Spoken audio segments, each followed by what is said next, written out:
All right. So I want to talk to you about me being a meditator. I've been meditating for a long time, about 8 years, 7, 8 years, consistently for 7, 8 years. Um, and during that time, I've been very grateful. I've developed like a really really good sense of myself, a really really good sense of presence and calmness and stillness, and the ability to like I think I was listening to a Ram Dass video, and he was talking about, or it wasn't Ram Dass, it was Krishna Das, anyway, a Buddhist, sitting deeply in yourself, meaning I had a really good seat in my soul, is a way to put it. Like, I would walk around and I had an amazing experience of reality, which was so fluid and connected and like in a flow state. And just like I would connect to people well, and I would see things very clearly without mental chatter. Anyway, I was very happy with where I was in terms of my overall sense of life and how I interacted with things and my presence in space and all those things that I've worked so hard to do with meditation. So, um, Lyme has kicked me in the ass regarding that. I, I now the difference is I can't meditate. First off, just meditating in general is just I have to not get frustrated by it because there's my experience, my general experience of it cannot be the same as when I wasn't sick. So um, just just like mentally, I'm not there. I have very little energy. So when you don't have energy, you really don't have that energy to move around your body and use it. And another thing I want to talk about is having energy, meaning having this like life force in your body. You can take that life force and do whatever you want with it. So I've known this, but now it's really, really, really obvious. So we all have a certain amount of energy, and we can take that energy in our body. And this is not the energy from coffee. This is the energy just from like health and vibrancy. You can take that energy, and what I used to do prior to being sick, and I still try to do it now, is just very less. You take the energy and you can move it, channel it, and focus it for whatever you want. So I would focus it on like opening up my chakras, feeling my body, feeling like tingliness, feeling flow. You can call it prana, you can call it chi, shakti, whatever you want to call it.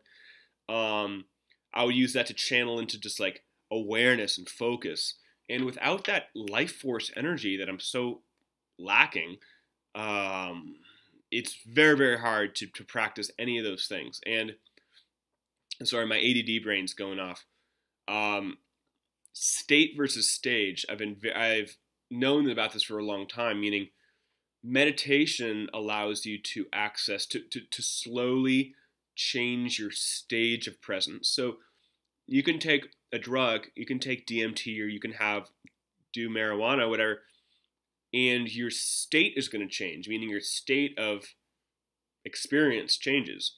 What you see, what you feel, what you notice, everything. If you've ever done something, even if it's just smoking pot, you know what I'm talking about. Meditation over time changes your stage. It's progressive. You slowly, literally become and interact with the world in a different way.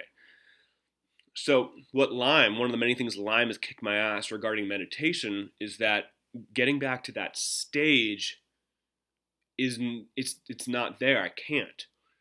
Um, Even finding even having these peak states is so hard where I just can't do it anymore. It's just like my body is just tired. I don't have the energy to do it, and I just like my brain isn't firing, and everything is just not there. Excuse me. Um, so I should have taken notes. Note to self: take notes next time before I start talking because I forgot what I was talking about. And the reason I'm doing these videos, first off, is because I hope that it helps people feel like they're not alone. Second of all, I like I think it's cool to time capsule what I'm experiencing just for a purely selfish personal thing. Um, and yeah, that's pretty much it. I do want people to watch this. I don't really care, but if someone found some value from this, just from hearing somebody else talk about their experience, I think that would really help them. So meditating and just going throughout my day has been very, very hard. Okay, it's coming back to me. So separating myself, separating my ego personality, meaning like what I want to experience, like the person that the person that basically I was. So from 20 to 27 or 20 to 26 before I got Lyme, very like upward progressive improvement on everything, on my health, on my meditation, on my, my presence, my intelligence, like everything. So this comes along and it's just like, it just plummets down where it's very, very scary that it feels like everything I've worked for, um, can just be taken from you at any moment. Um, and that's it's really interesting to have that experience because I don't know, it's just I don't know, it's hard because I based my and I'm not blaming myself for doing this because I was feeling so good. I based my life around how I felt and how I interacted with people and the state of consciousness. I know that sounds really stupidly spiritually dumb, but I was all the training I've done on myself through meditation, through biofeedback, through I don't know, through entheogenic stuff like ayahuasca, whatever. Like all this work I've done on myself through personal development, through doing months and months and months and months of spiritual retreats and sweat lodges, whatever, all this stuff. It can all just be taken away very quickly, and at least that's what it feels like. And that's very, very scary for me to be in that space, because no matter there are two things. Like no matter how far I will I ever get that back? Will I ever feel that way again? And then the other hand is, can I still who am I when I'm not that? Is a question that I try to ask myself and try to feel into. Is who am I when I feel shitty? When it's not just feeling shitty. It's like when I can't be the person that I've so loved myself to be. Um, who am I then? And have any? I think this is it. Have all the work I've done, is anything lasting? Meaning, all the work that I've done over the last 10 years since I've started like personal growth or whatever you want to call it, is any of that everlasting? Meaning, can any of that withstand sickness? Is any of that actually real? And that's been challenging because what I thought was real and what I thought was going to be with me forever. Obviously, I didn't think I was going to get sick. I didn't know sickness. This is the first time I've been not well.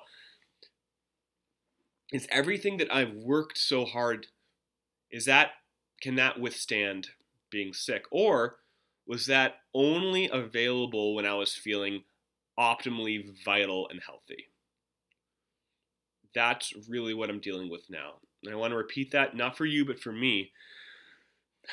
All the work that I've done on myself, all the consciousness expansion, love bullshit, and I say that tongue in cheek because it's true, but is any of that real?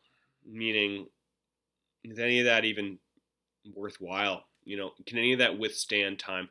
Because now I'm dealt with less everything, less energy, less mental capacity, less ability to feel my body, less ability to like open myself, less humor, less, and and all those other things have gone. I felt like everything that I've worked for has slipped away. So what am I left with? Am I left with any? Are the past 7 years, have they even done? Was it even worth it, or was I barking up the wrong tree? Was I going down a path that could be taken away in a moment? And that's very scary. Like all the work I've done, has that been taken away? And was I doing the wrong thing all the time? Should I have been doing some other practice that could withstand being ill or withstand not feeling optimally well? I don't like using the word ill. And that's very, very interesting. And if you are watching this and you have any info on that, I've been trying to find spiritual teachers, or I would really like to find,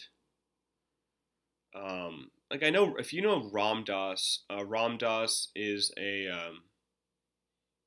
he's like a Buddhist philosopher teacher, really really famous guy. I was listening the other day, and he mentioned that he had a stroke, and I would really love to hear, and I may have to find this, how that affected him in terms of his ability to be the Ram Dass he thought he was. Um, and it's tough because you know the a big chunk of the whole spiritual path is to let go of identity, whatever, ego, whatever word you want to call it, you know to separate yourself and witness yourself, and to not be attached to anything in this realm, or not be, or to not you can be attached but not be identified as this is me, this is who I am. And what happens when you can't, and when you're different, and when you just feel just crummy, and how can you still draw up that love and access that deep well of presence and compassion, and all those good things, when you don't have it, when you don't have access to it. um, yeah, so that's been challenging for me. So anyway, I appreciate you. If someone is actually listening to this, that would be pretty awesome. I don't know if I would listen to me for almost 12 minutes, but if you are, thank you. And I would love to hear your thoughts. Okay. Bye.